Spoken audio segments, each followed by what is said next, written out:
it gives me great happiness and pleasure today to be introduced to a virtual online friend that we know each other very well through Twitter and LinkedIn and all these great places. But I'm glad to have him here in hashtag IRL in real life. It is Mr. Tim Coulston. Hi, nice to be here. Thank you. Nice to finally meet you. Yeah. And he's going to write a strongly worded tweet to Richard Branson this morning, I think, as well. Oh, yeah. I had train drama. It was drama, wasn't it? Absolute drama. Yeah. So it nearly never happened, but we're here and we're glad and we're happy. So that's ideal. So we were just discussing what I call you, not your name, but your title. So there's a whole bunch of stuff. How would you describe it? I think we're going with hospitality business strategist. And you were the artist formerly known as hospitality entrepreneur. It was entrepreneur, Yeah. but that got way too popular and it just sounds cringe, doesn't it? So, It sounds like you're on The Apprentice or something. it doesn't describe what you do either. Because, I mean, like, I have just loads of things going on. So it sort of fits better, but then it doesn't describe it. It doesn't help. So business strategy is the core of what I do. So, yeah, let's go with that. Nice. Okay, well, I'm so glad to properly meet you, but I've known your face and your physog from video greatness, and I think I was just always really inspired that you were doing high quality content, often.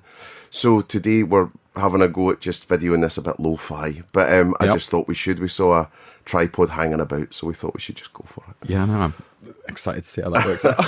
Slash nervous. Yeah, so let's see. Hopefully not too much editing, and we can get two handsome chaps up there for your eyes as well as your ears. So in terms of your background then, how did you get to be Mr. Nibble? Mr. Nibble, oh God. Well, I started out in hotels. I sort of left college and started working at Marriott. And did loads of training there, but more in the sort of conference and banqueting sectors. Moved around a bit, went to various different companies, working through different departments. Went abroad for a little bit, doing some ops stuff out there for like a huge camping company. Sounds a bit awful, but like basically they ran campsites all the way through Europe. So there was loads and loads of operational stuff there. Yeah. Got into the reservations side of that as well with those guys. And then came back to Manchester. I was about 18. Got into sort of the alcohol side, like bars, running those.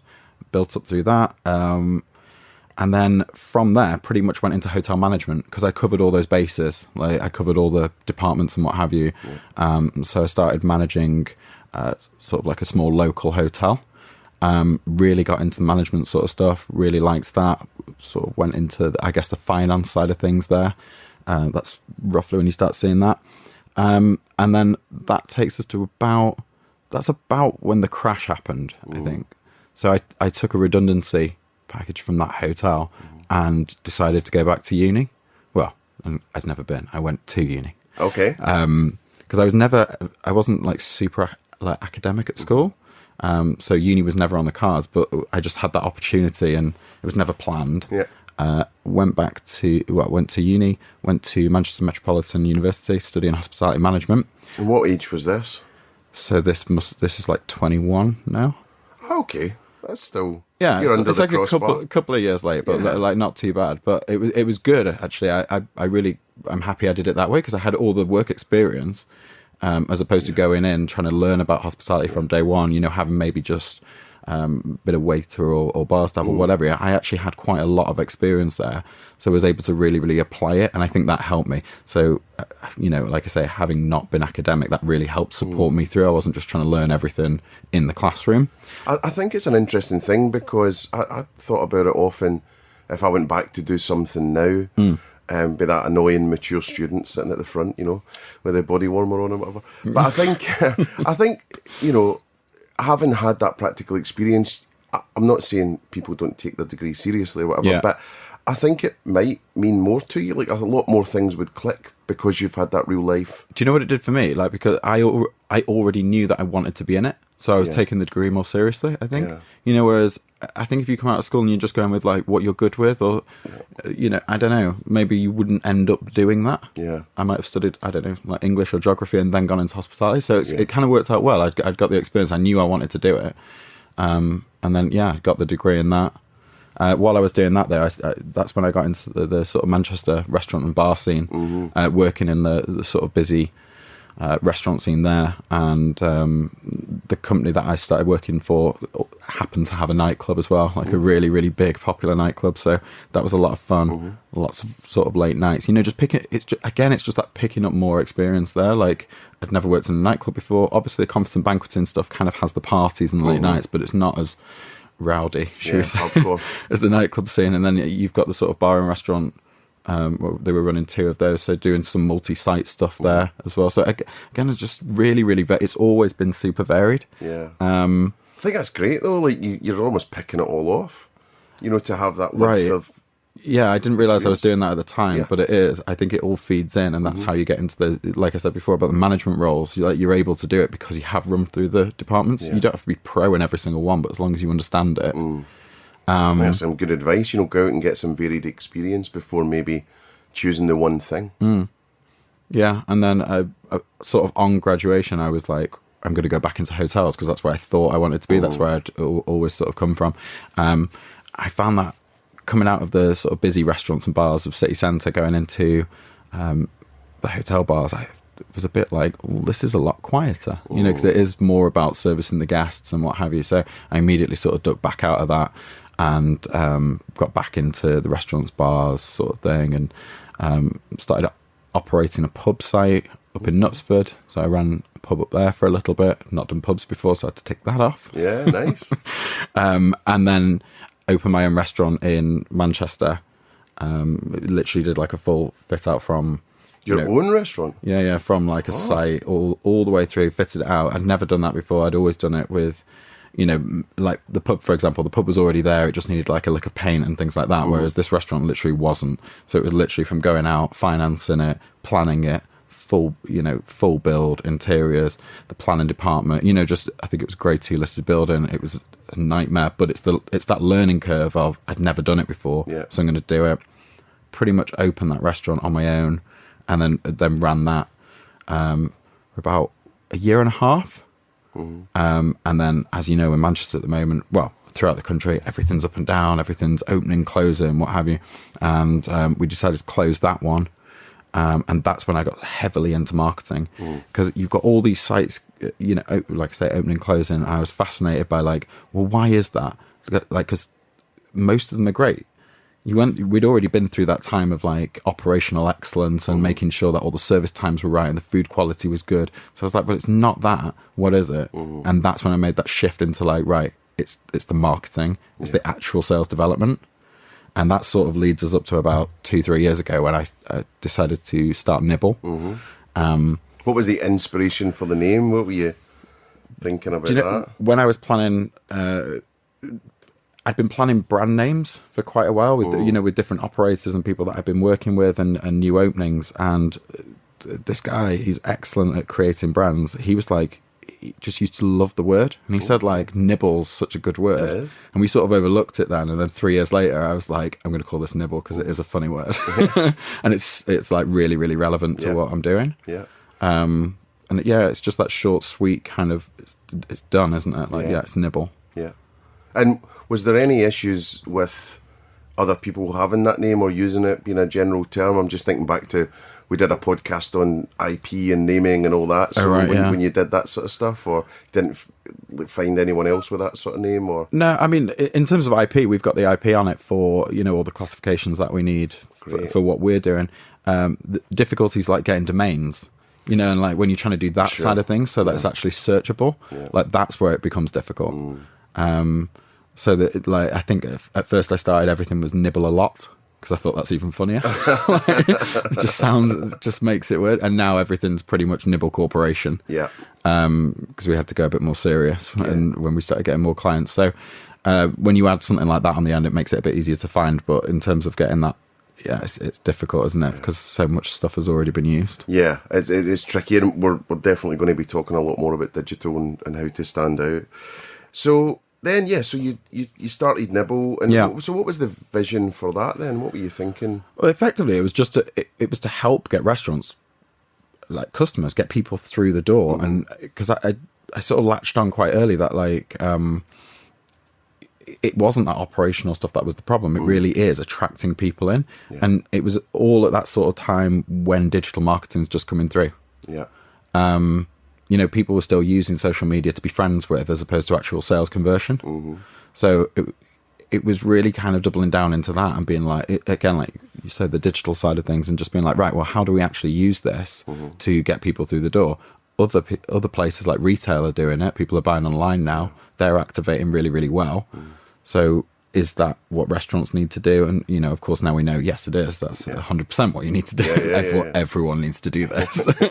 But they're still not. Yeah. Oh, no, they're not. Which is incredible. But that's the kind of vision for it, was to support and help people with the marketing and sales development, whether that is just advising on it or whether that's actually doing it for them and putting, almost bolting a mini marketing department onto the side of a restaurant that maybe hasn't got one or doesn't have time to do it or what have you. It was just adding capabilities to their restaurant so that they can advance on that sales line. That was the vision. Yeah. It's kind of how it went. And is it still, you're staying strong with that? Or is it, have you seen it evolve or? It's definitely evolved because I do an awful lot more like business strategy for it now. It's literally going in and mapping everything out. That's like our core service is kind of going in, finding out what the problems are. Sometimes the operators have got an idea of what they want to do. Sometimes they haven't, and we just go in and completely. We tend to look at everything though, because I've got an operational background. Although that's not ideally what we'd go in for, we are finding a lot of stuff back of house that we can modify. So like just changing how maybe it's how the EPOS syncs with the online res to get more data through that, or how the EPOS is recording stuff so that we can actually get a broader P&L so we can understand the figures better. Just anything to do with data basically seems, which kind of maps into anything now, but anything to do with that we tend to sort of take a look at, as well as sort of, what is the what's the brand story, what's the USP, are they sort of advertising that correctly, what's the marketing distribution, and then in turn how to turn that marketing into sales, and then get the repeat business loyalty. That's effectively our sort of walk through of what Nibble does. Nice. And then you're a serial offender in terms of entrepreneurialism. So you've got a couple other things on the go as well. So what? Well, yeah, Nibble is the core business. I've just started a company called D&Co, which basically I've got a really good friend who has been a publican for pretty much all of his life. Right. He's been managing all sorts of pub sites throughout the Northwest. And I got a call probably a couple of months ago to say, basically the owners of this site that I'm running at the moment have offered me a lease. Do you want in on that? And at first I was like, no, I'm too busy. Like, I'm doing this. And then probably like a couple of days later, it popped into my head and I phoned him back and was like, send me over the details. Like, what's it going to be? So we started having a bit of a look at that. And I kind of realised that, it's in an area in Salford where it's not been touched by marketing.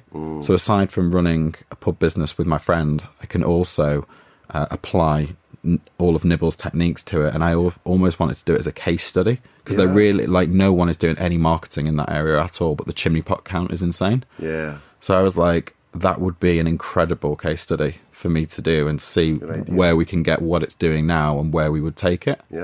It's still in an area where they literally put a poster in the window for like karaoke, but that goes up on like, I don't know, Tuesday, and the act is on Friday. It's completely useless.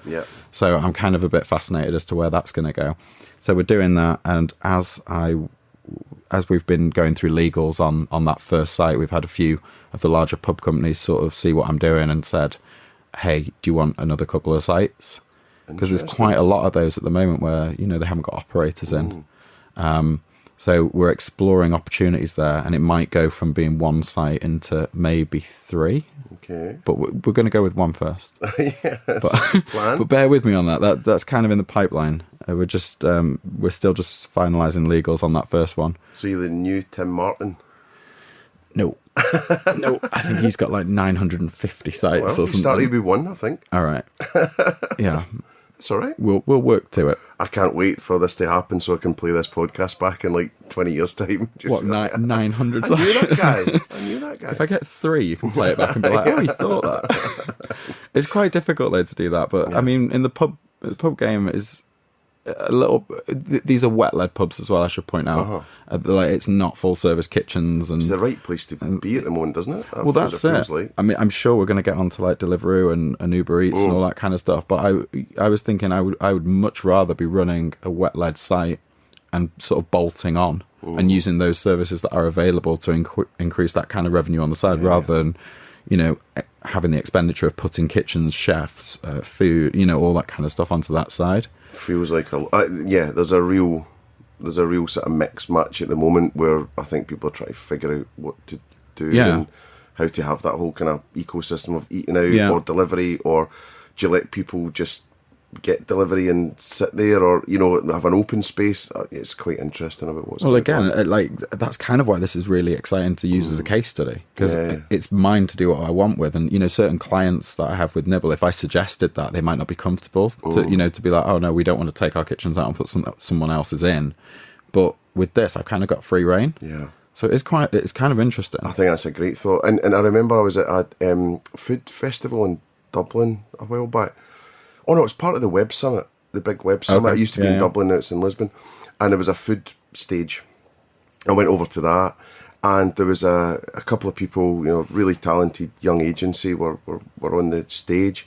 And I can't remember the agency's name, but you probably able to look it up. But they had the same similar thought, but for a sandwich business. So it was called A Killer Sandwich. Okay, cool. And their strap line was a F-off sandwich every week, I think it was. So what they did was they wanted to prove that social worked. So they basically came in and they said they get people to sign up. People kind of got the buzz of it and all that. And they would say, right, sign up on the Tuesday, I think it was, for the Friday, almost like a karaoke thing. But it was like a real kind of flash mentality, you know, kind of flash sale thing. Sign up on the Tuesday, and you just said yes, paid your money, and you didn't even know, I don't think, what the sandwich was going to be. Yeah. And then the truck was just going to be somewhere reasonably random in the centre of Dublin, and you had to make it there. And it just went nuts. Like, it sold out every single week, thousands of sandwiches, all the rest of it.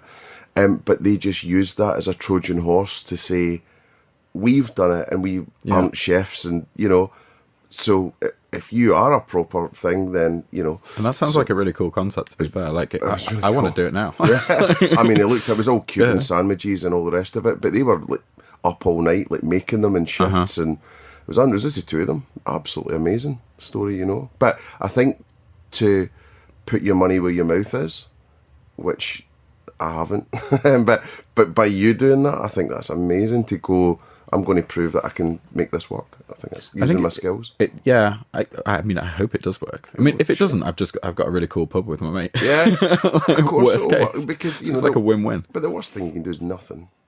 Yeah, well, best case is that I've got like one of the best, you know, sort of marketing campaigns for Nibble to be like, look, what, you know, here's the percentage increase. Because again, you can't sort of flash your clients' figures about all over the place and be like, this is what we did. Yeah, you can't put any financials or percentages out. So maybe that's a way to do that. To show. Excellent stuff. So what about your clients and stuff then? So what's the sort of range, rather than maybe naming names, but what's your sort of range of clients? Yeah, so we've got a couple of, we've got two international hotel chains that we worked with. They were from the early days. And what I went in with those guys doing was sort of increasing their localized F&B. So, you know, trying to pull more of the local people in. And I think the way we sort of got involved with that is the sort of explosion of Airbnb and the way that they're offering localized experiences. And I think all the hotels got a little jealous that like maybe their restaurants weren't getting it used because they were, you know, maybe the hosts of Airbnb were actually recommending other restaurants in the area. So not only are they losing bedroom sales, but then you know, you're never going to go to a hotel that you're not staying in for like a dinner. So we got involved there. Now do all sorts of stuff with those guys. Like we're looking at sort of room tech and innovation there, and how it connects with your phone and what have you, and whether your Netflix is synced when you go into the room, the light settings, and you know, this sort of hotel room of the future kind of stuff. So that's all quite interesting. Is there a lot of voice involved in this as well? You're looking into that? That'd be cool. There's certainly voice activation all over it. You can basically order whatever you want from there, which is kind of cool. Well, I think what was really interesting, I've been staying a bit in town sort of lately, and there's like Z Hotels, which I love to bits, because you get free wine and cheese from 5 till 8 every single night. Yeah. If I ever make it back in time. But I mean, what a deal. So there's people just that are regular businessmen and women just sitting there every single night, just getting bladdered for 3 hours on this wine and cheese.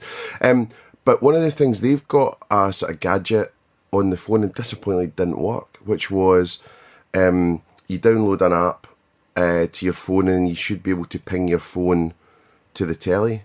Right. And it should work. Right, this is exactly what we're looking at. Yeah. I was just like, because I had so many points for them in my, customer credit bank or whatever, just going, oh, well done, this is great, because actually I want to watch that thing on iPlayer. I'm not interested in, watching what's on Dave, or I do actually like that, but, that kind of stuff. So you just want to ping it across, and then you're just like, it didn't work. It's just like, so disappointing. Well, some of the stuff that we're looking at, it should just work automatically. Yeah. Like, it has to run through, I think at the moment it's running through like the hotel's loyalty app. So you do have to be on that so that they can almost sync your user and your phone. Yeah.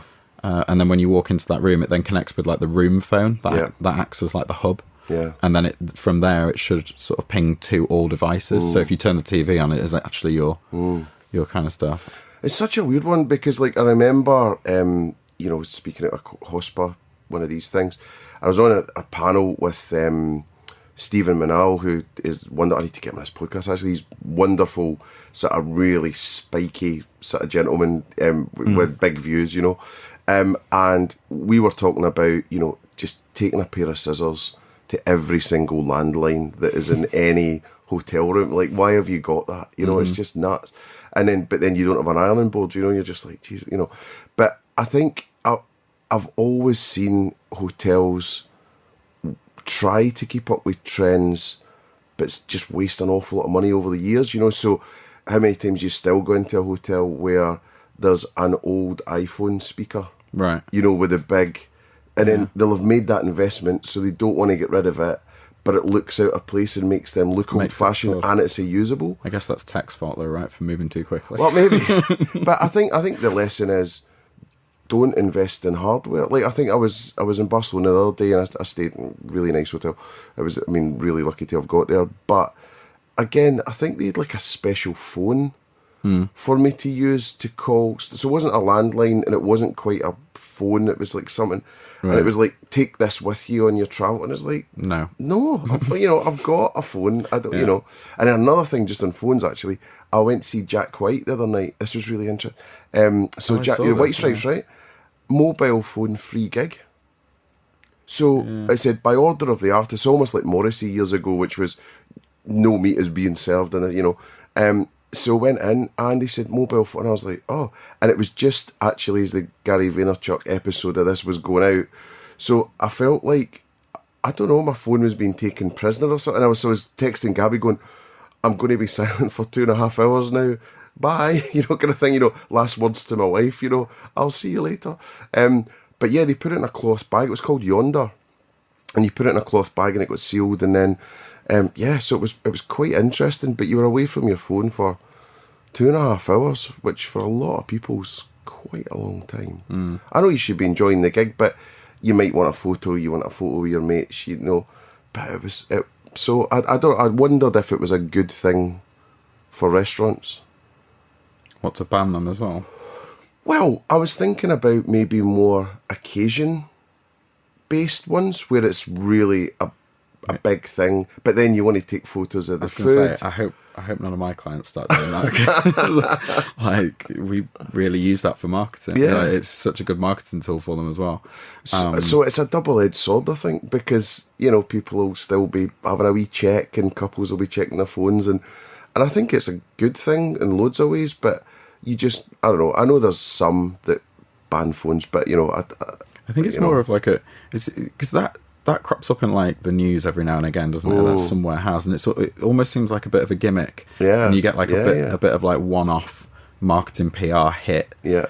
And then you think, then oh no, we need those back. 'Cause Yeah. like, Well, you want the sharing, you know. You want you want the sharing. Yeah. I wouldn't want to be disconnected, I don't think, either, because depending what time of day that is or what night of the week or whatever, I think a lot of people are working later and stuff, and you probably need to be near your phone. So I think that's probably just going to aggravate people. Yeah, just negatively affect. But no, it was quite interesting. But I think obviously he was trying to not have recordings going up on YouTube and trying to keep it all a bit Prince. That's what I guess in a gig, I mean, I think people find it quite distracting in gigs, don't they? To have like a sea of phones, like, and it being a bit. Yeah. So maybe at a gig. It is, and it was like the cinema, isn't it? You know, you could maybe look at it for cinemas. But what was interesting as well was the lighters came back out. Oh, right, okay. So people... So people go back in time. It's quite fun. So that was cool. That was cool. And then, what about big successes then? So in the last few years with the clients that you got and, you know... Well, I mean, it's all quite steady, to be honest. It's not like... Because it takes a while to actually build, because usually we're going in and sort of mapping out this thing. So whether it's the larger hotel chains or like the independent restaurant operators that we're working with, or a bar owner or a pub, it tends to be like a sort of... You know, it's 12 to 24 month plan, realistically. I mean, we do tend to see... I think the like-for-likes in terms of sales are our number one in terms of success, because we always measure what we're doing against, you know, whether it's whatever they feel comfortable with, whether it's actual sales figures and we get the full P&L breakdown, or whether we do it on cover numbers or whatever. Yeah. And I think for me, the success there is actually seeing those growing and moving in the right direction without having to do...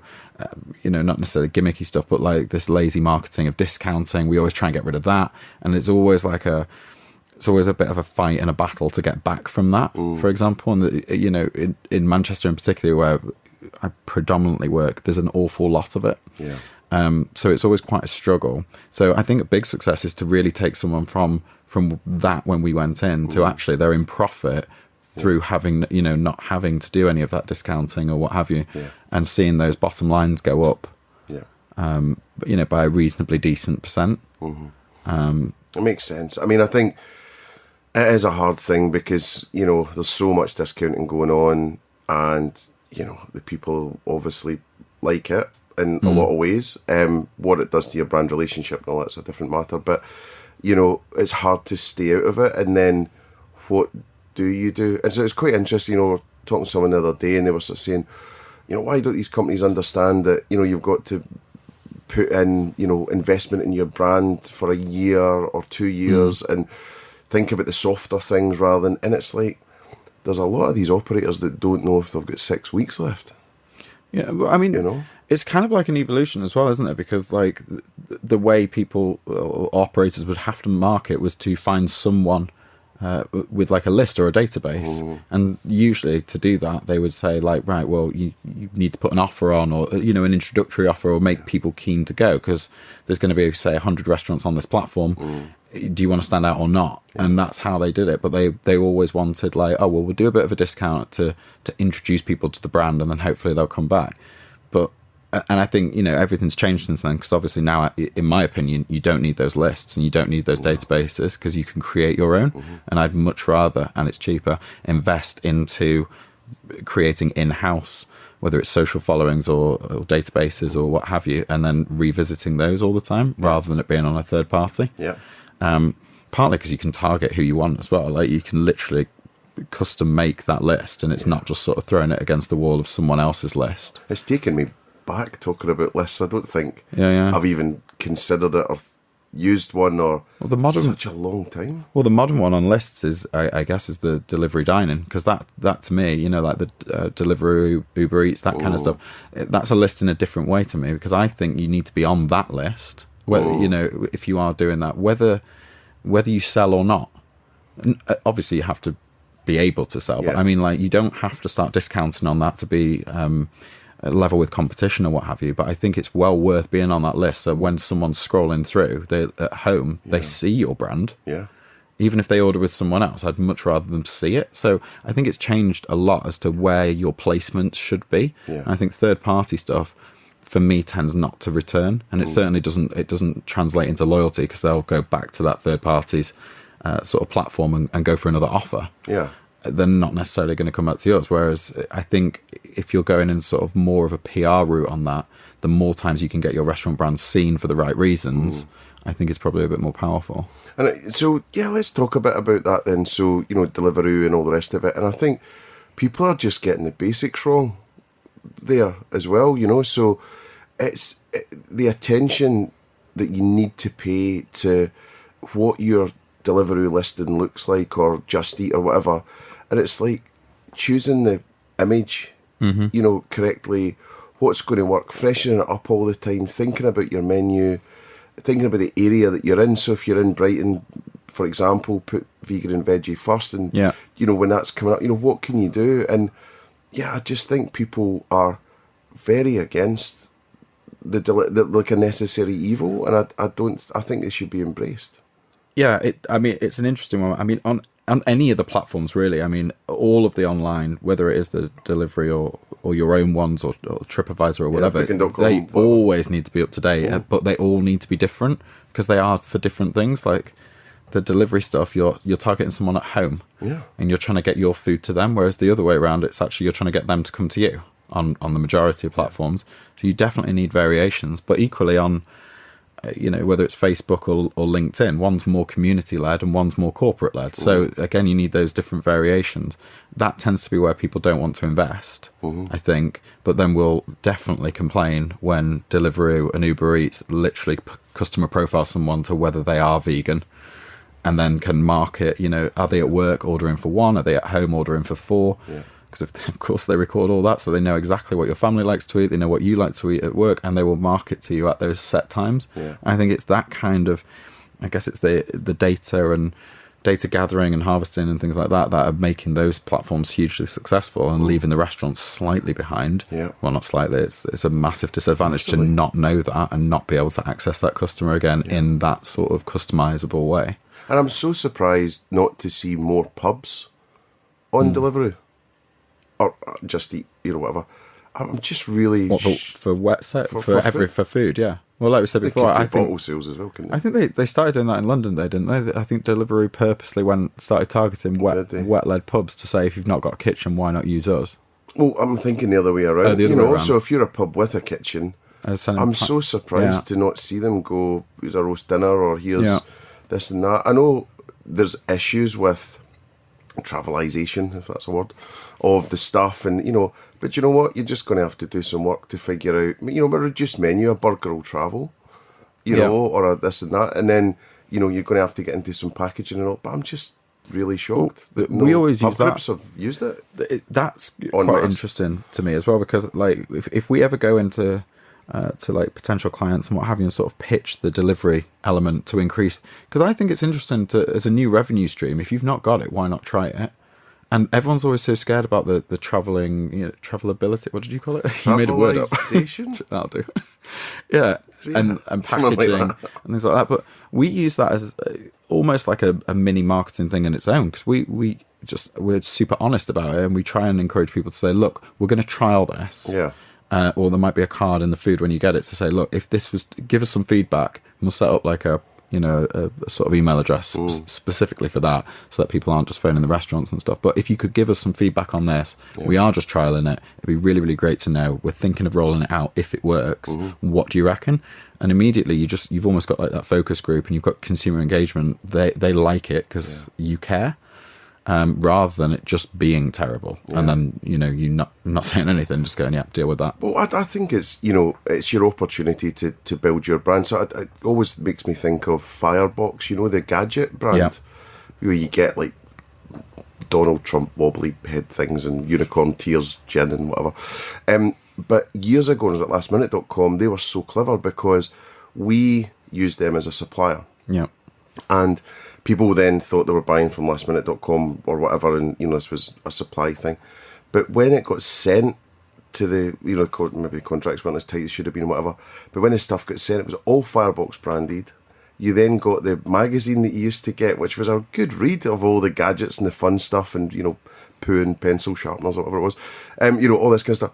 But it's that sort of thing. So what can you do with Deliveroo that when the thing, as you're saying, when it gets to the final customer, how can then you make sure that you've got that bit of a relationship with them, and that's maybe through clever packaging. Maybe there are rules about you can't bag stuff. I mean, I don't know exactly what the rules and regs are, but just thinking smartly about it. Maybe your packaging's just super branded, or you've got the messaging that you said on there, so it isn't something separate, this and that. I think there's a lot of opportunity. Yeah, I think it's going to go down to, I think for that, it is going to be quality and that you've actually thought about your packaging. Yeah. If you've just gone out and got, the standardized stuff, it's not memorable. People wouldn't even look at it. But when something arrives and it is properly packaged, it's done nicely, it's travelled well, thought has gone into that. I think that's the same as any product that anyone's putting out, really. But like, especially with this one, because it's such a new, it is a new way of sending food, right? It's kind of still a bit weird and wonderful, but people do need to start taking it seriously because it's massive. Like, so many people are doing it just because it's convenient. Best packaging I always thought was Wagamama. I mean, it's an issue maybe with the amount of plastic now and whatnot. They are reusable, I think, the bowls and stuff. But it felt like an iPhone experience. You were really blown away when it turned up. But one of the best ones I saw though was Zizi, and I was just really impressed with the thought they were into it. And it had a double stacked tier, so they cut the pizza in half, and it was double stacked in this sort of cardboard thing. That then it was like a multi-story car park for pizza. Okay, that's where you cool. just pulled the drawer out and you just top one and bottom one. It was just like, this is magic. But that's the kind of stuff where someone will tell you about that, and you'll want to order one. It was great. You will just be like, I want a car park of pizza. Yeah, exactly. So that was brilliant. Last thing actually on that subject, we were just chatting earlier on about the Just Eat stuff. Oh yeah. I'm a bit, who does the responsibility lie with on this? Some zero rated restaurants are on there. Yeah, it's been all over the news, hasn't it? It was nuts, the coverage last night. I mean, I felt for the guys because, I can imagine the meetings that were going on and everyone watching it, and, we've all been through maybe some of those types of scandals. But I think, the what do you call it, the disaster recovery, there'll be PR teams and there'll be conference calls and, a lot of, bless them, there'll be a lot of work going into it. But yeah, I just wondered what your thoughts were on. I think they've actioned that already, but it's I guess it's again that evolution of the platform. They do need to do that because I think the main problem, right, is that they're getting reviews and they've got a star rating on there, so they might have like a 4-star, as in like, oh, quality restaurant, but then the actual hygiene side of it isn't listed anywhere. So that's the main thing, isn't it? And it could be zero hygiene. I think the news were sort of cutting down how many zero hygiene rated restaurants were there in each city. It's quite a lot. And I think it was always Birmingham, I think, was the standout one that I saw. That right, was it? I think I just remember that most of them, 50% of those zero hygiene rated were all on Just Eat, like still actively serving and what have you. So yeah, I think they did pull a couple. Was it earlier in the year or last year? They did start pulling zero hygiene off there, but maybe they just need to not have a department for it. Maybe it just needs to be listed, or they just need to be at least checking however often. I don't know. But I think it's also some misinformation as well about what a 1 means or a 0 means, which we were talking about earlier when we were catching up. And you were saying a 1 can mean that you've just not got your paperwork, for example. It could for a period of time. Well, until they come and reevaluate. And if they couldn't come and re-inspect or whatever for like 3 months, then you might that would be really damaging if it was actually listed there, but it was sort of like on a technical. But then again, you could argue that you should have had your paperwork there. Like, so, either way. Yeah, for sure. But then I think it doesn't necessarily mean it's a... Yeah, I think they were more going down the line that they weren't the cleanest places, I think, is more what the news was saying, and that's the sort of name and shame element of it. Yeah. I'm sure they'll put a system in place and they'll get it right.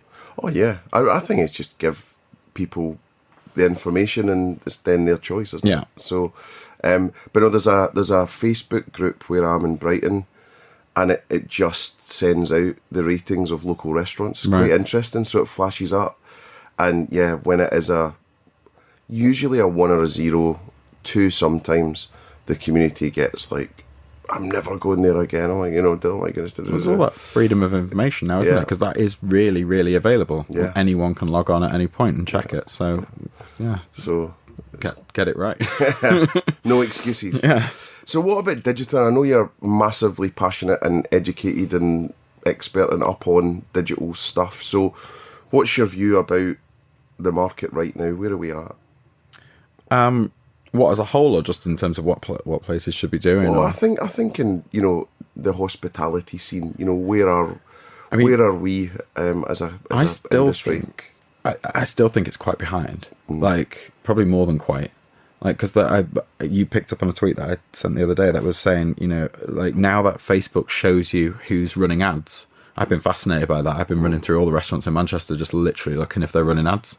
And it's funny because the most successful ones are, and the not so busy ones aren't. So there's, there's a really, well, I can name drop this one. There's a warehouse project in Manchester, and they have Part Life. You heard of those things? Yeah. Yeah. Huge sellout sort of nightclub and festival. They run ads just continuously, all sorts of variations, like just all over the place, targeted really, really well. They're packed. They sell out tickets like no one's business. I think restaurants should be moving in that direction as well, because it doesn't just have to be for, like, for example, like Fortune 500 companies is something that I always look to, because they're doing it, they're obviously doing it right. They've got huge budgets there. That's the sort of side note, but they are running ads and they are targeting, and they're doing different variations and what have you. And I think there's no reason why, whether it's a smaller independent restaurant or the larger hotel chains, why they can't do that but activate them locally, and not running these, these sort of national campaigns, or just really, really bland, come and have lunch with us kind of stuff. Because there'd be no point putting money behind those sorts of social posts. So I think using digital's definitely the way to go, but it's how you use it and what you're doing and your understanding of it. And I think that is tough, especially for the independent operators, because if you're running the kitchen, or if you're running the shop floor, or both, and you're trying to run the restaurant, how are you going to know about any of this digital stuff? I think that's what inspired me to start Nibble. Well, I think, I've had my eyes open. It's not like, you just wake up one day and you know stuff about social. It's been a lot of research and hard work and thinking and looking and trying and failing, and, but I've got an amazing sort of partner, I guess, in Alison at Avocado, as a strategic partner where, she's my go-to person. So, it's almost like having a mate that is into loads of music, and then they'll tell you what the bands you should be listening to. So we catch up really often, and she tells me what's really going on. So I think I'll know from a practical level what's going on here, or actually do spend quite a lot of time looking at what other brands are doing and try to figure out what's going on there. But in terms of that latest trends, something else that's happening, like I'm always, and it's just so fascinating when it comes down. And a couple of things that really helped us as well. There's a company called Social Chain up in Manchester, and now New York, and they're doing great. And it's a bunch of millennials in the main that are running it, and that's what they're kind of being called out for, and Stephen Butler and all the rest of it. But what they've done brilliantly is they've got a WhatsApp group for business, and they broadcast every day to say, here's all the... So it's just keeping ahead of all those trends. But the thing that Alison did that just made me kind of really open my eyes was just, this is years ago now, we went through the back end of Facebook, like sell by sell by sell by sell. And it was just all of those simple things, like it's someone, you can target people, friends of people who are just engaged. Friends of people who are about to turn 39. Friends of people that's birthday in the next 7 days. That person, whatever. But the mistake I think so many people are making are, as you're saying, they'll do one bit of creative. You need to do thousands. To then match what the campaign is, They don't need to all be completely different. Like, they don't need to be completely, but it's just a slight tweak on every single one. I think, it'd be great to know the latest trends, but I think even that middle bit, like the Facebook Business Manager, like, people aren't using that necessarily. I think we're at the moment, we're in that sort of area where the majority of people they started social media for the restaurant, bar, whatever it might be, and they started it, like I said before, about like, let's be friends, and then they kept doing it and kept posting, which takes time. Maybe they've got their staff to help them out on it or whatever, and then they've thought, this isn't actually getting us anywhere. And it's only because it's changed and you need to be using it as that business tool. You do need to be looking at the back of house stuff.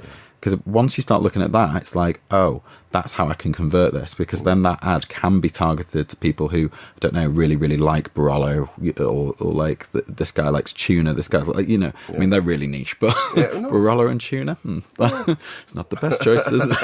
But you know what I mean? Like you can product target people. You can, whether it's the demographics, the age groups, different sectors, maybe it's fashion and shopping, and maybe just match it up to what you've got going on that month, that week, whatever, and actually target into those people, and that way you'll sort of grow your audiences and grow engagement and attract new people in. I think that's like the super basics, but that's what people aren't necessarily doing. They're still just sort of out, they're putting output pieces out, which is like, we're open for lunch. And it sounds so stupid for me to say, like, it sounds ridiculous because you're a restaurant, we know you're open for lunch. But they don't get it because they think, oh, I'm doing social media. Tick. Yeah, I've sent my tweet for the day. We're doing lunch. Here's a burger and a beer. And it's kind of like that, no offense, no one cares about that. No one cares that you've got a burger and a beer because so's the rest of the city. What else is there? People want to know more. I think you've got to go down that sort of educational, informative route.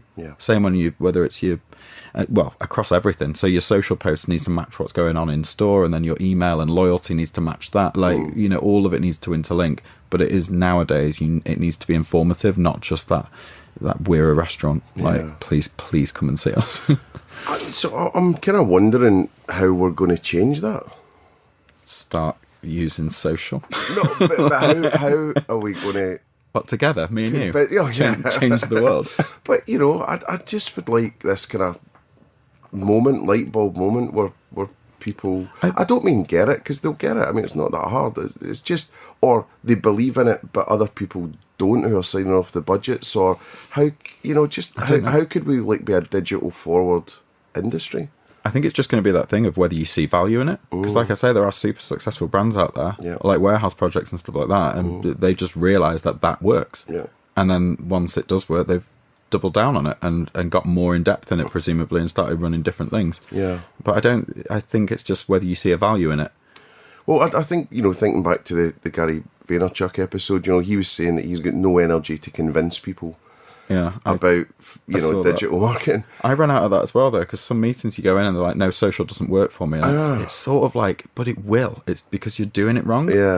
But I quite fancy making it my life's mission to just be a convincer, right? And just kind of trying to go, to turn the... It's sort of, there's all sorts of industries though. I mean, my main focus is the restaurants and bars and what have you, because it's quite nice to do that as well, because it's it's B2C kind of stuff. It is, you can make it not generic, but you can throw a bigger message out to a larger audience, because everyone likes food and drink and everyone goes out at the weekend and everyone's socializing and what have you. So it's quite nice to sort of engage with new people and attract. But I got a call from a construction firm saying, would you be able to help us with the sales and marketing side of things? And it's an absolutely fantastic company called Tech Create, and they do like sort of commercial interior fit outs. And I was like, I know nothing about that. But then again, I started thinking about it, and they wanted to move into the reason they'd approached me is because they wanted to move into the restaurant and hotel fit outs. They've just done some amazing fit outs in the hotel sector. And they were like, we wondered if you were the right person to do that. So, we're looking at that, and that's a bit different as well, because I'm doing that because it's hospitality based, loosely. Sort of like, we haven't turned away stuff. We worked with a huge electricity client. We did social strategy for a sort of van hire startup company, van leasing, and car leasing as well. But it's different, isn't it? Yeah, it kind of makes you think differently. Well, it's like a B2B though. It's really niche because you've got to, we're targeting sort of property managers now, as opposed to like the wider public. But it does show that like digital is the answer for like a lot of stuff, and it is just very, very similar. Like I say, I've grown up with the restaurant industry, but you can apply that now, because it seems to be the movements in tech and social and all that kind of stuff. That's what's mapping. I think aside from social, building consumer profiles in restaurants. I mean, this is where it gets, I mean, if you think social's expensive, as you know, like when you move into this realm, it gets more expensive. But the cost of that is going to start coming down as well. Because you now can link, your EPOS does link into the online reservation systems, and you can sort of map that journey as to, what's happening, who's coming in the restaurant, and collect all that data. And I think the more things like that you can connect and integrate, you definitely should. Because you can build that better picture to then retarget your marketing. So then, your marketing is a lot more just niche and like on point. No, you're right. And what about websites and stuff? Because I'm sort of giving out a lot of advice at the moment where I wouldn't go to town on your website. I don't think you have to spend loads now. I mean, what are you thinking about that and email lists and the older stuff? Usually ripping up quotes from marketing companies because they are so expensive. But you're right. It doesn't need to be, does it? It just needs to be a really, really simple, almost like landing page. Very, very visual led, I think. If you can get video on there as that first whoa sort of thing. And you just need to be able to book. You need to be able to see the menus. The menus shouldn't be a PDF. They should actually be listed. It's that sort of thing of keep it simple, but don't be lazy about it. Just have a really strong website that's very, you need the information there if people want it. But if they don't need it, then don't put it on there. But I'd go current with it as well, though, because if you are putting if you've got the information and you're going to break a menu down, why not put the calories on it? Why not put which dishes are vegan? And have it so you can literally click I need a vegan dish, and it reshuffles the menu. But you know why? That's you know why? But that's as complicated as it needs to be. I'm too busy. But as long as you can see it all, and the information is available and you can book. Then I think that's where you need to be. And then it almost needs to translate over straight into the human contact of checking that booking. Do we need any more information from that guest? Shall we touch base with them and start building that relationship from there? So I think digital is hugely important to attract, but then to actually get that proper engagement and then get the loyalty and get people thinking, wow, this is a different venue to what I'm used to. Go with that and sort of ramp it up from there and try and get that human element in. Well, I had a great thing, Biz Stone from Twitter, he said a wonderful thing, and this is how I'm thinking about websites, for example, at the moment. Probably shouldn't say it because we sell websites and make websites and stuff, and it's probably shooting ourselves in the foot. But it was about, if you had £10 million, which is a lot of money, but, pick your fee, then you'd spend 1 million on the thing and 9 million promoting it. So I think it's the same with digital, spend as little as you can on the site to still be good, but then spend as much as you can on the SEO and the PPC. And we're still having those conversations with people and saying the importance of SEO on your site constantly, the lateral thinking part of that, how you can then get out into the higher domain sites, and people just won't put petrol in the car. They'll buy the car, but they won't put petrol in. Yeah, I think for me it's the creative assets. That's what's going to take up all the money, because you are going to need to, you can have the most fantastic venue and product ever, but if you don't showcase it well, and then you haven't got the variations to showcase, I would put loads and loads of cash into that, quarterly, and be continually updating it and making it different, just so that you've got loads of different things to then be putting out on social. And I don't think you don't need loads of money behind social posts. You can put I'd rather have a load of ads going out, all with a couple of pounds behind each one, so it's always different and it's hitting different people and all over the place, rather than putting £100 or £1,000 behind one post and everyone being we've seen that now. No, I think it's I've much got better. That. Whereas if that photo could literally be flipped, it doesn't even need to be. It just needs to look slightly different so that people don't immediately blank over. Just make it different so people are like, oh, we do that thing where in video content we sort of pull that second clip out and swap it with a different one, so that when you start watching it, you think oh, this is different to the one I've just seen. And we always do that on retarget. Yeah, we're tricking people. That's bad. Well, it's almost Halloween, I guess. And then what about another festival, the C word, Christmas? Oh, yeah. What are you thinking about that? What's your tips for a successful Christmas trading? Start early. Because one thing that I'm seeing at the moment is, we were sort of not fishing for clients, but approaching people early in the year to say, like, you know, like, if you want to do something, like, let's do, and we're talking like, you know, February, March, something like that, just at least getting the word out there that we, you know, you need to be building up to it. Because again, it's like, don't do that tentpole campaign of like, it's Christmas and that's the only thing people hear from you all year. You may as well be building all the way through summer so people get to know, maybe they've been to your venue, your restaurant, tried it, and then start building into Christmas, because otherwise it sounds a bit needy and like, I just want the sales. We just, you know, everyone knows that Christmas is like one of the biggest times of the year for the restaurant sector. I think you're only making that worse by literally confirming that through not marketing all year. And then, you know, we got a load of phone calls in sort of like the September, October, you know, that back to work, like, right, it's Christmas now, we need to do something. Yeah. And it's like, okay, you've still got it reasonably early, but if we're just going to shout about Christmas now, that tends to get a bit dull. And also, all of the restaurants do it. Yeah. So you might be better talking about something else. Yeah.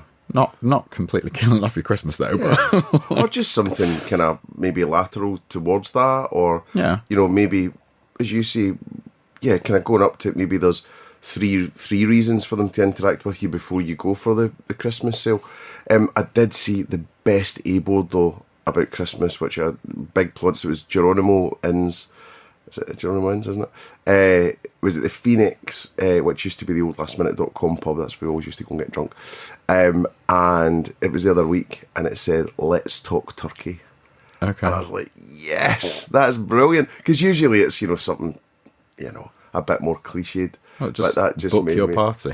Yeah, like, you know, really? Just something like, I just thought that was so fun. You know, let's talk turkey. I was like, yes, that's a cracker. Well done. Just anything like that that's had some thought going. It's like we were saying about the packaging before. Just anything it doesn't have to be super clever, but just needs to be different. Yeah. And just like engaging that you actually want to read it. Because it's I think it's very difficult to get people to read any. I mean, me.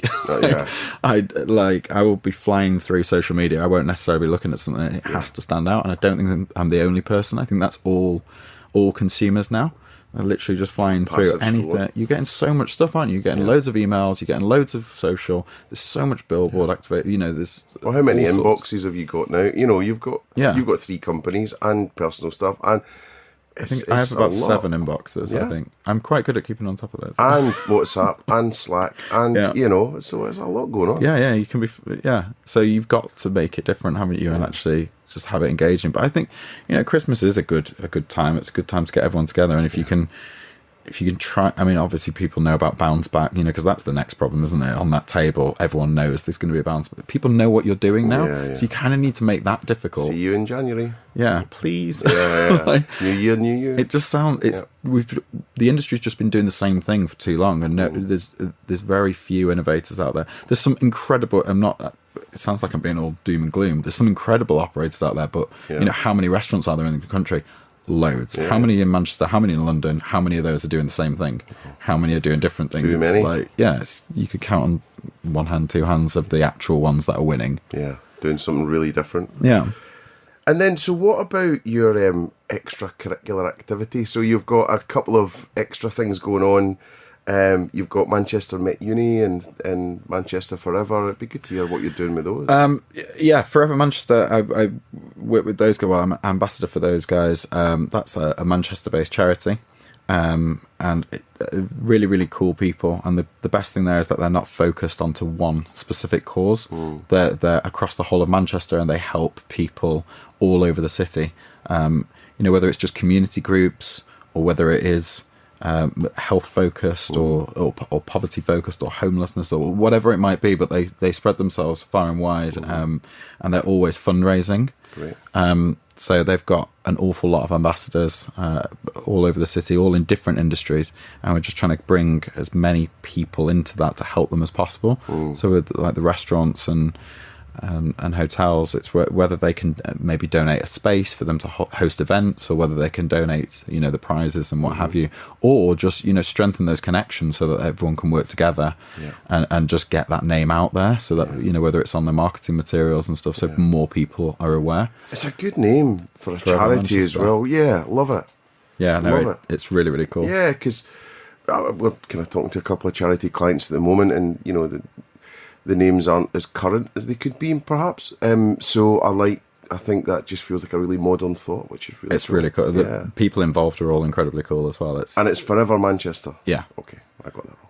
And then what about Manchester Met then? So you're back as the alumni? Yeah. Another thing I thought I wouldn't do. I went back a couple of years ago and I started there. So when was there? 2015, 16, somewhere around there. And yeah, I went back and was just sort of asking if, do they need any help on the hospitality side? And they've got a fantastic business school there. So I got involved with that. So I now do all sorts of speaking for whether it's the business students, the law students, or the hospitality side of things. And mentoring students there as well. And do you know what? It's fantastic for me because one, I get to keep up to date with what's going on. Yeah. Whether it's tech and what apps they're using and all sorts of things. But do you know what? It's fantastic how many of them have got businesses. Yeah. Like I just literally said, like, just out of interest, how many people have got either a full business or like a side hustle or whatever it is that you're doing. Literally, like the majority of people in that classroom, there must have been about 60, 70 people in there, and they were all like, yeah, we do something. So I offer support on that if there's anything that I can do to help, whether they can come and help us or, and do that. Also, it's really, really good for picking up staff for clients' restaurants. Because I wondered what you're going to say. Oh, right now. Okay. Good, no, keep going. No, staff for people's restaurants, because again, you can be putting job adverts out and spending loads on recruitment, but I think people are a bit turned off by, they don't want to necessarily go because they think, oh, I'm going to be put in that funnel of recruitment and then I won't get it anyway. Whereas if you actually stand up and sort of go like, hey, right, there are jobs at X, Y, Z. They're all my clients. Say that, go there. Yeah. Like, people will turn up and be like, yeah, I want a job, because you're more likely to get it. Yeah. So I find it really, really interesting helping out there, and also like just seeing what what are they teaching students now, and that's quite interesting, because when I was there, they had all the practical side. So like you were cooking, and they obviously, it's amazing, they do all the wine taste. It's not really like uni, no, it is, but there's like wine tasting, champagne tastings, all that kind of stuff, getting involved. But there was like a full cooking section. But interestingly, the marketing section wasn't very big when I was there. And now it's like vice versa. It's how to run the businesses, how to market the business, and the practical elements have dropped down a little bit, but it just shows how current they are, and they're on point and teaching the right stuff. Yeah. So I think it's quite cool to be working with them. I think it's a great thing to be doing. I'd really definitely love to do more of it as well. I think it's just, a really good thing to be able to give back in that way, and I think, thinking back to my uni days, I wish there was more practical stuff going on, people from the industry coming to see us. I think, because obviously everyone's doing a great job lecturing and all the rest of it, but sometimes what it's missing is the practicality of that. And, and that's what you had before you went, which was quite interesting. So I think that's a really cool thing to be able to do. I think they love putting me up there. It's like, oh, you used to come here. Like, not that long ago either. Like, listen. Listen to this guy. But no, I think that's quite fun. Like, I do. And they do all sorts of away days as well, so that they actually take the students out into, whether it's the hotels, usually the hotels, and they get to do all sorts of work with those guys, and they're actually picking up that experience as well. Brilliant. That sounds cool. So, last couple of things, and I'll need to let you run, I suppose, because, you've got a life and jobs and 3 companies. And it's all quite comfy here, though. It's lovely. Yeah, I like this studio. It's nice. So I was just actually thinking about Manchester, right? Love it so much. It reminds me so much of home. Yeah. Glasgow and Manchester are just twinned anyway. Incredible music scene. That was my coming of age, was the Rosies and all that great stuff, But what are you sort of seeing as the differences in terms of the scene up there, the scene in London? What are the sort of differences that are going on? I mean, aside from sort of the main differences are obviously like population and volumes. Like, that's the thing that when I got off the train this morning, it is like, I always say you can't see the floor in London. Like, whenever I come on a night out, it's literally packed. Like, everywhere's packed. You can't, it's really, really busy. You get off at Piccadilly in Manchester and you're like, oh, space. Yeah, it's quite nice. That's why I always stay out there, because there's loads of space. It's a great place. But, I mean, in terms of population densities, like, it's very different, which then obviously impacts the potential sales capacity of those restaurants. But we've seen a massive influx of restaurants over the last 5 years. Like, the whole sector up there has changed completely. It's now just shifting around who are the operators, because we had some fantastic Manchester operators that were dominating in Manchester, and just gradually all of those are sort of fading away a little bit, because they started as as independents, and people are interested, and then they grow into bigger companies, whether it's sort of 5 to 60 sites, anywhere in those regions. And then I think people get a bit bored, and it sounds about right, because at that 5-year mark, it's like, oh, that's been around. What else is here? Yeah. So at the moment, we're particularly in Manchester, we've got a lot of London operators coming up. We've got people who have expanded in Leeds and Liverpool, 3 Ls, Liverpool, Leeds, London. Yeah. But yeah, London is more like they're established here and they're just expanding throughout the country, whereas the Leeds and Liverpool kind of stuff is they've expanded in those regions and now they're moving into Manchester. Yeah. And I think that's intriguing people quite a lot, because maybe it's concepts that, have only been down the road. They've probably been there for 2 or 3 years, but we've never heard of it, and people are starting to pick up on those a bit, and it's different and what have you. We've just been doing some stuff with Flight Club. Have you? They've got a couple of sites down here, haven't they? And they're moving into Manchester. Yeah. So I've just been chatting with those guys for quite a bit, and it's they're very, very interesting. But that's the sort of thing where it's been here, and now Manchester's like, ooh, we want that. I think those experiential concepts and brands, I think they're going to do really well, and you've got your Junkyard Golfs and all the rest of it. I think there's a lot of those in Swingers and all these. We're going actually in December to Flight Club for someone's birthday. I'm really excited about it. So good. Yeah, it's great fun.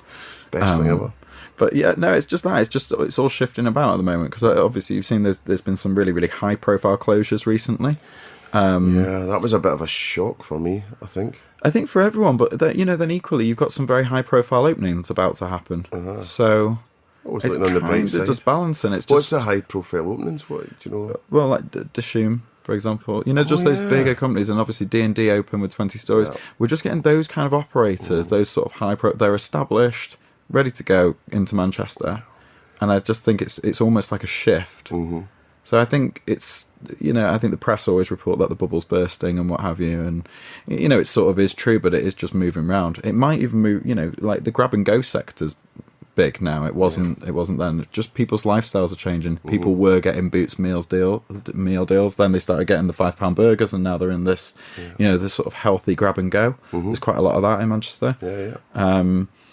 Again, moving into, we've got a couple of things opening with meditation and health and yoga and all those sorts of things. When I was over in Oz for a bit, and they've already got all of that, all the calorie free stuff. I think I got to my first bar in Sydney and was like, what's the popular lager, expecting them to come up with like local craft, which is what they would do in Manchester. They'd be like, this is local, and the girl was like, this one's calorie free. Wow. And I was like, is that are you taking the, like, what? What are you saying? Like, oh, okay. But no, it's it's just all those shifts and changes in buying patterns and what people are interested in, and the experience market, I think, is experience and grab and go for me at the moment are the ones that are booming, and luckily wet-led pubs are out listing restaurants, aren't they? So yeah. So very last couple of things then was just about your videos, podcasts, all these type of thing, vodcast, what do you call it these days? Vlog, yeah, I guess so. Yeah, I'm getting old saying vodcast. Or vodka, that sounds nice. It's almost 12, isn't it? So I think, how are you going about that? Have you got any tips for people about creating their own content? What's going on there? Yeah, I mean, that kind of stuff's been really, really good for me. I started on Twitter, just sort of posting out about what was going on and commenting on news stories, and I sort of thought, right, I'm just going to grow this a little bit into Facebook, and not too much on Instagram because it's more personal, it seems to be, but Twitter seems to be the good outreach there. And then as I was sort of, you're taking photos of things, whether it's meals or venues or whatever you're working on, and I kind of thought, well, video is what I'm telling everyone to do. Yeah. Like every meeting I'm like, we should do some video, and I was like, well, maybe you should do some yourself. Yeah. And I quite like getting involved in all that stuff, editing it down and filming it and what have you. So I just did a couple of test ones to see how they played out. I mean, it's a lot of fun, but it's a lot of time to do them. Yeah. So I mean, advice on that is get someone to help you, but get someone to do it for you. And then because I truly believe, as we've already said about like it really, really helping the industry anyway, or any industry, I think it will massively help personalities as well. Like whether it's, if you're trying to get ahead in business or whether you just want to build your own personal brand, I find it, video just tends to work. And I think I did 4 in the end, but the amount of sort of like calls and texts that you get that are sort of like, hey, because the first one I did, I was like, oh, people are going to hate this. Like, it's so embarrassing to do. But I think what it actually does is what you can't get through on Twitter is like your personality and who you are. And like, they can't hear you, they can't see you, they can't actually gauge who you are. They can just read a bit of text from you. And if you're talking about like the industry just constantly, maybe that's a bit of a turn off and they get bored. Whereas if it's a video, and I thought, well, on video, I can hardly just sit and like read the news. So you end up just going around like beer festivals or something like that. And people, it was sort of attracting business for me because people were like, oh, we saw that vlog, do you want to at least come and meet us or whatever? But then equally, like your mates are like, oh, I felt like I was there with you. So I don't know, I've not nailed it down yet, but I think it's definitely beneficial to do. I need more time to be able to actually do it. I mean, some of those can take like 8 to 10 hours to edit, like for like a 10-minute bit of, you know, I'm not pro video editor, but you know, you sort of want it. I didn't want to put it out like junk. It needs to be like, fine.